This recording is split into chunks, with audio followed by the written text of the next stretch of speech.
card. Okay, how's it going, Elvis? How's it going, brother? Hey, how's it going, guys? Everything good? Doing well, Hey, man. we're doing well. We're doing well. You have a fight coming up. On the UFC Fight Pass, August 20th. That's the Lutabella card. You guys should, of course, subscribe to the UFC Fight Pass to check them out. Well, first of all, how's everything going so far? Preparation for the fight, etc. Everything's going good right now so far. Doing my training in the morning and my strength and conditioning in the afternoon,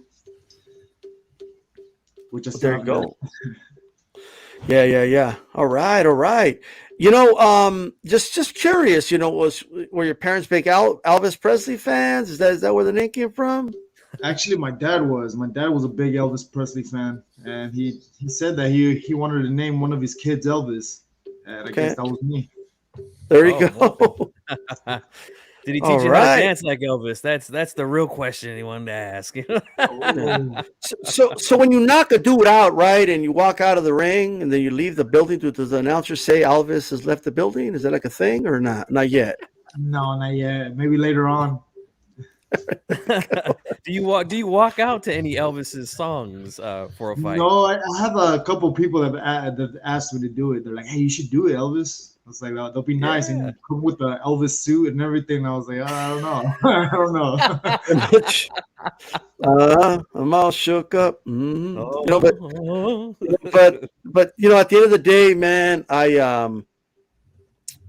you know, being a Mexican heavyweight, now there is a precedent as far as people seeing a Mexican be a top contender like Arreola. They've seen a Mexican become a world champion, and Andy Ruiz. Do you get any inspiration out of that? Maybe not them directly, but just knowing, what, I can do this. I can be part of this division, even though there's not a long history of Mexicans being part of it. Yeah, it really does kind of motivate you, especially seeing like Andrew Reese make it that high of a level. Like it makes you believe it too. Like, yeah, no, I can be at that level as well. You know. I had a question about your last fight. I believe you weighed 222 for that fight, which is, I believe, the lowest you've ever weighed in your career. You've been as high as 262. What made you lose the weight, and how hard was it during this pandemic to take all that weight off? And do you feel much better at 222 than you did at 262?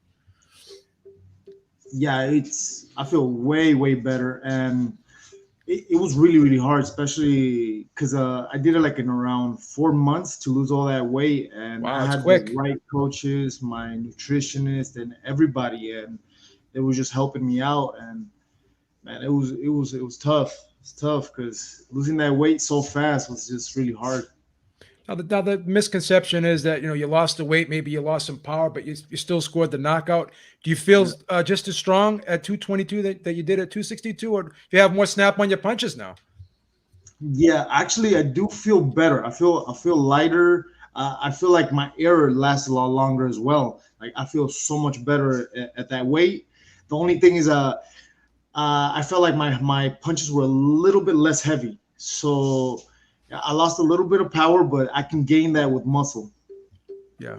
Obviously, you're Mexican American. Andy Ruiz, Mexican American, and you sparred with Joshua in preparation for his fight with Andy Ruiz.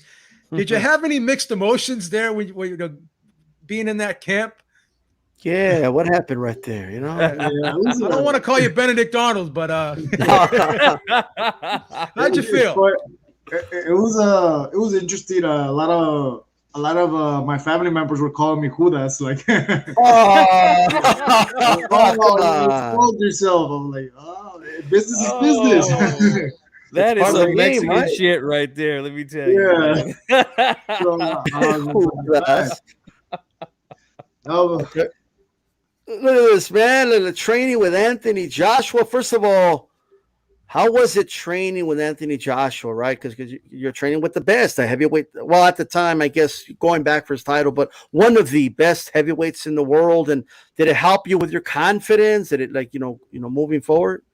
yeah, it really did because you get to see what's the champion material, what's the elite level. You get to see that, and I haven't had that many sparring with people in the elite level, so it kind of puts you in like in a place to see where you're at and how far you need to go. if I'm not mistaken, that's just for the English audience here. So they were calling you Judas, right? Judas, yeah. Yeah. So just so you guys know, you know what I mean. But at the end of the day, and the funny part, you did get your bag, and you got paid for sparring. I'm just saying, you know what I mean. But Hey, uh, yeah.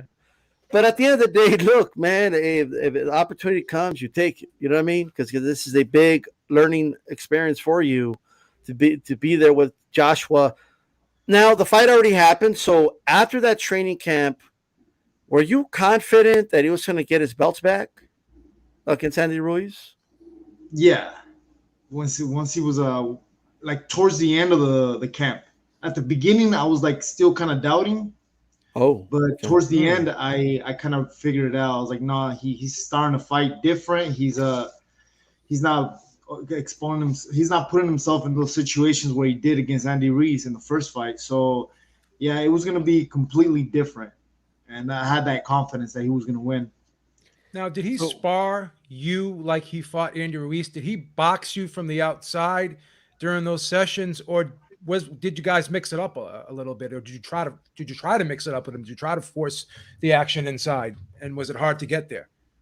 So the first 3 weeks, I was always forcing the pressure on him, always, Yeah, always, always. And towards like the end of camp, he started moving around me. He started moving. He started to like punch me, stick and just move. that, stick and move, stick and move, stick and move, and it was making it hard for me to catch him or Yeah. even just touch him. Like I couldn't even hit him. So that's when I started like seeing, okay, he's most likely going to win if he keeps this style throughout the fight. Yeah, yeah. So you so knew that when style was going to work for him. Yeah, it definitely was going to work for him. so when you said that you felt like early on in camp that he didn't seem, I guess, as confident, but as camp went on, you could kind of see it growing. What was it? Was it? Do you think it was something mental, or do you think it was something physical with Joshua early on in camp? I don't know. I think it might have been a little bit more physical because I was I have a lot. I can throw a lot of punches. So when he tried to exchange with me, he wasn't able to keep up the amount of the punches I would throw. So that's what made it complicated for him. But once he kept his distance and used that long reach he had, that's when he made it hard for me. So would you say the secret to beating him is just getting in his chest and just throwing quick combinations on the inside on him, and not Yeah, giving him that space? that's exactly what I was doing the whole time. Yeah. Okay, all right. Do, So do let you me. feel you gave him too much? 'Cause, well, what if you get a title shot? Like, did you keep some stuff from him? Like, you know what? I'm not going to show him everything now. Because Oh, well, what if you get your shot? You already showed him all your tricks. nah, I didn't show him everything. And plus, Okay. plus right now, I think I learned even more so far of Yeah. just fighting my last couple of fights. I've been improving a lot more. So Yeah. it's gonna Yeah. be Plus, different. it was a big benefit from you because modern day heavyweights, that's how big they are. You know what I mean? They're big, tall dudes, 6'6", 6'7". So being able to box with the best at that, I mean, it's going to be a benefit for you moving forward. Would you say that's accurate? Yeah, definitely. And I've been getting used to sparring a lot of tall people. Yeah. Okay. So I seen in the case of Ruiz versus Joshua how um obviously Ruiz is not the tallest heavyweight. So he had a little bit of advantage fighting, he's used to fighting guys much bigger than him as where Joshua might not be. Um Joshua has a fight lined up now with another smaller heavyweight, a guy who's actually moving up from cruiserweight in Usyk. What do you think his chances are to win that fight? I'm talking Usyk over Joshua. Mm, I I think he is gonna win it. Honestly, with just keeping his distance on him the way he did it with Reese, just that Usyk, I think he's a little more smarter and more slick. So we'll see how it turns out, but I wouldn't know. I'm not really good at that. Yeah, I got you. I Yeah, got you. yeah. Now you Well, had well, four. look. Yeah, go You ahead, had, I'm sorry. You had 4 fights this year, and that's a busy year, considering the pandemic as well. Do Mhm. you think if all goes well, you can squeeze another one maybe in December, or is this going to probably be the last fight of the year for you? No, hopefully I can get this one and one more if I can. Yeah, because real I'm trying busy to stay as year. busy as I can. Yeah, a lot of Man, fights. Yeah. Stay ready, so you got to get ready. That's what they say, Yeah, right? that's right. Has the pandemic affected you? Like, are there fights that, or would you have had more fights by now if it wasn't for the pandemic, or are you all right? definitely, definitely. I think I would have had way more fights if it wasn't for the pandemic. Maybe not this year, but I'm sure last year. Last Right, year I right, would have right. had a lot more. Yeah. All right. So we kind of talked about how there's not a long history of Mexican fighters in the heavyweight division. you know, so coming up in the game as you were young training, were your inspirations in boxing, were they heavyweights or were they the smaller guys, which the smaller divisions, which we tend to have a lot more champions at? It was the smaller divisions. Never really looked at the heavyweights because all the Mexicans were in the smaller weight classes. So Right, right. Yeah. look up to what's his name, Fernando Vargas, Oscar Okay. de la Hoya. Just kept it in that range. What's his name, Juan Manuel Marquez, and those are the type of fighters I will be watching. Now, do you pattern your style a little bit after those guys? You take a little piece of them, one guy, this guy's guy, then add it to your stuff, or do you have your own unique style? Actually, I was grabbing a little bit of everybody, but mostly, I think most of it is just by the training. I just like it was a Okay. mentality of like a Mexican fighter, forward, forward, forward, forward, and little by little just got adjusted by my trainers. So after that, I started working different things and let's see what I can apply that could be a little bit unique when it comes to the boxing. Nice. Do you want to fight Andy Ruiz? Is that a fight that you think, first of all, would be a fireworks, and is that something that you're looking at as a possibility? Actually, yeah, I've been having like my little dreams and stuff like that, just All imagining right. myself fighting them. And yeah, I would like to actually fight them in the future. Okay. All right. Hmm. It's, you think those are dreams or visions you're getting? What do I you think think they they're are? visions. All right. There you go. They're visions. It's like I think I can see that. I can see a possible fight like that. Be Okay. big. Do you? I mentioned earlier about the size of the heavyweights today, and in boxing, we see like sometimes southpaws have an advantage because they see orthodox fighters more than vice versa than orthodox see southpaws. Do you feel you have an advantage sometimes against these tall guys because you see more of them than they see guys like your height, your size? I, depends really. Like Okay. it depends when I spar. Sometimes I be sparring so many short people that if I fight somebody tall, it kind of like it throws me off. But when I be sparring a lot of tall people, and then I go to compete against somebody that's tall, it makes it a lot easier for me. Okay. Makes sense. Makes sense. So right now, I mean, you're about to fight. What do you know about your opponent? And what type of fight are you anticipating? Um, I think the way coach kind of told me we were going to practice is that he's going to be coming forward, so it's just move around a little bit, put a little bit of pressure, see how the rounds go by the first and second round, kind of test them out a little bit, and after that start working. Okay. All right. Sounds good. Sounds good. That's Rafael Rio. So that's going to be in. I cannot pronounce that. The Siquan Casino. All right. So Siquan, it's going to be an 8 round. Okay. So did you get a chance to watch Torres in the Olympics in a super heavyweight bout, the gold medal match? yeah, Did you have an opportunity? yeah, What was I your saw that. opinion about that fight? What was your opinion about it? The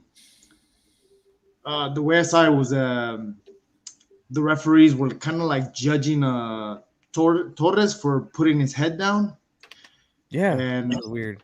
and the thing is that I know Jalolov because I sparred him before, and he does that during sparring. He pulls the guy's head down always.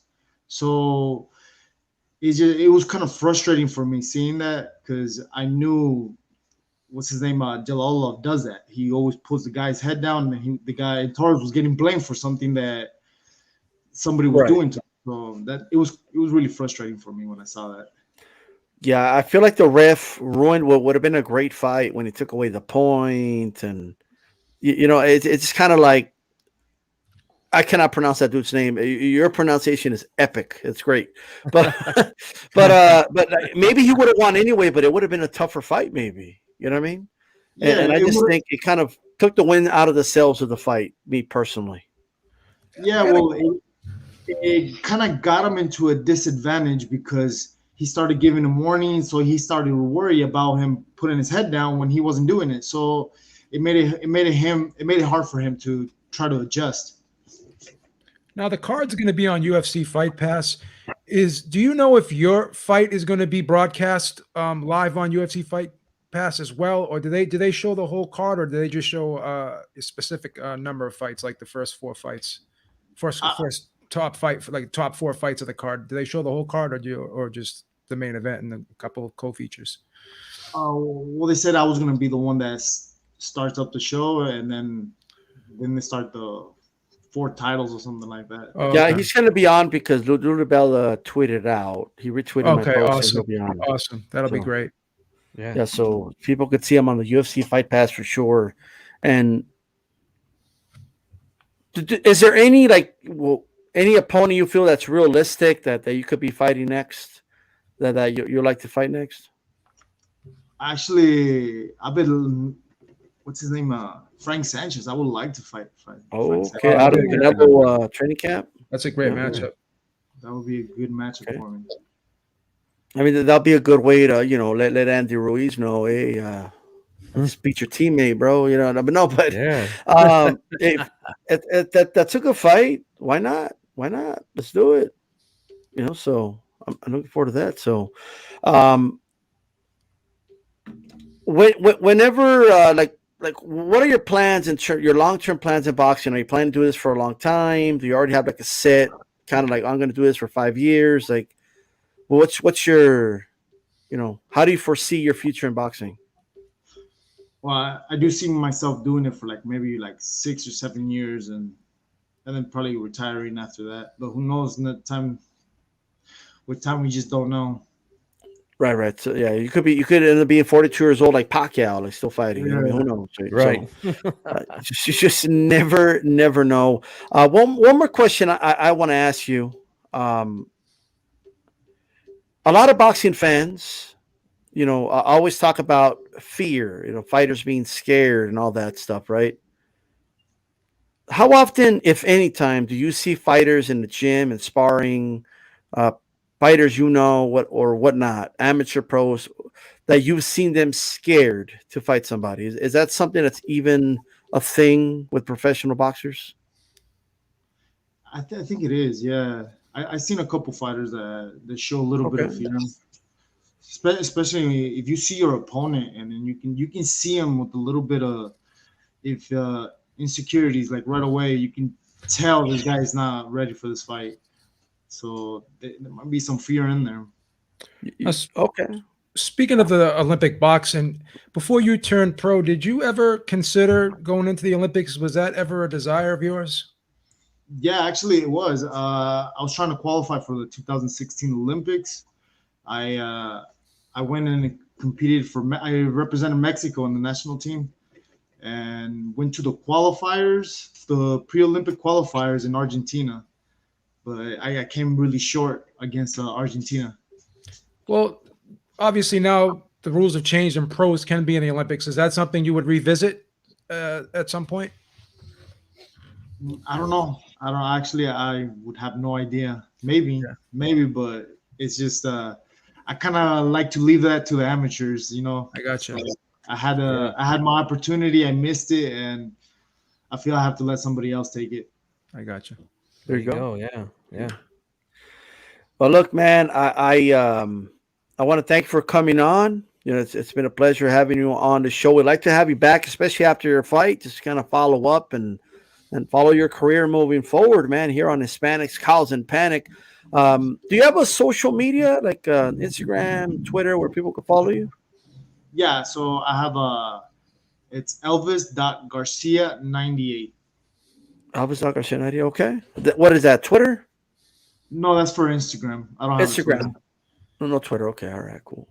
Twitter's just for old guys like us. But, Yeah. you know what I mean? So it's all good. But okay. So everybody follow him on Instagram. Yeah. And all that good stuff. Anything you want to say to the fans watching out there? You know, let the Mexican fight fans know you're not a Judas, or you're just doing your job. You know. Yeah, they all know. Everybody's really supportive about it too. So I'm just happy that I got the opportunity, right? So yeah, Just to the tell fans, just come watch me fight and watch me carry that Nayarit flag on my back.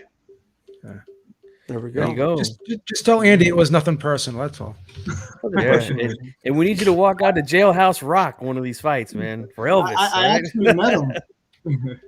You met I actually Andy? I met him after like I want to say like 2 months ago. Okay. Okay. That's Was he good. cool about it? Was it cool about it? Was he kind of side eyeing you a little bit, or was it like, you know? Well, he remembers me because he saw me in Saudi Arabia. Okay. So when he saw me, he just kept looking at me, and because I talked to him in Spanish, he was just like, He's like, "What are you doing over there?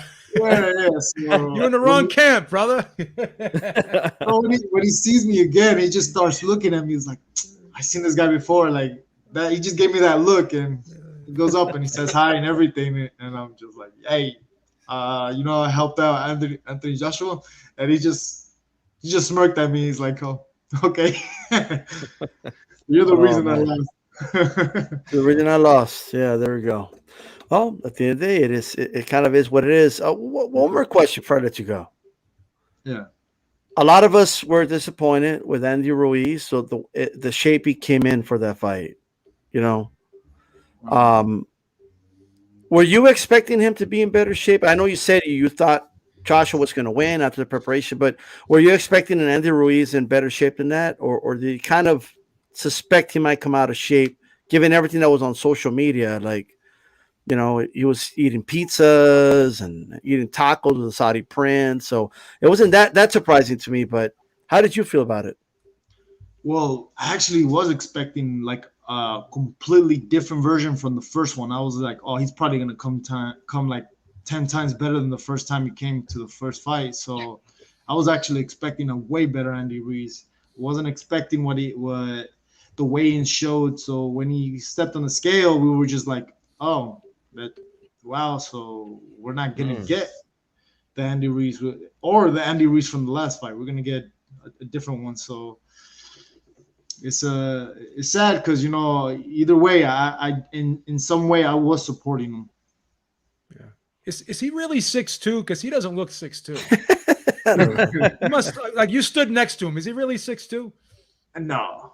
You got like 2 inches on him, right? You got like 2 inches on him easy, right? Yeah, You have AJ beat him, and then you tell everybody he ain't 6'2". You know, You gotta tell the truth. You gotta tell the truth. That's all. You gotta tell the that's truth. not true. He ain't 6'2". He ain't 6'2". He's about 6 feet, right? About 5'11". 5'11", 6 feet around there. Yeah. I told you. Okay. Well, I believe you. Because when I was looking in the Wikipedia and I saw 6'2", I was like, okay. And then I walk up to him and I see him like he's shrinking. I'm like, what? Wait a second. He's up to your eyebrows, right? He's up to your eyebrows, right? he's getting shorter as you walk up to him. Like, Did a stare down with him. You had to look down on him. Yeah, I was like, okay. It's not what I expected. Maybe it's a different I don't know what to say right now. I thought. So what is he? 6 foot, maybe? About 6 foot. About 6 foot, yeah. I told you. Now, are we rounding up? Is it 5'11" and 3/4, or is it 6 foot? This is with shoes on too. With the shoes off, he's probably 5'10" and a half. I told you. You don't want to listen. Oh man. Well, with that said, hey man, it's been great having you on, brother. And I don't like saying best of luck because I don't think it comes down to luck anyway. You know what I mean? Have a good fight. Have a good fight. Menos suerte. Yeah, Buena suerte. But that means good luck. But either way. Yeah. All right. Have a good one, brother. All right, thank you. Have a good one too. All right. All right, guys. Yeah. Man, You said don't Elvis say has good luck, so I left said the buena suerte. It's the same thing, but I didn't say good luck. Elvis Garcia. That means good luck. It means good I luck know. in Spanish. hey, I know, Hey, but Elvis has Tony left the Boswell. building. Yeah, Elvis has left the building, ladies and gentlemen.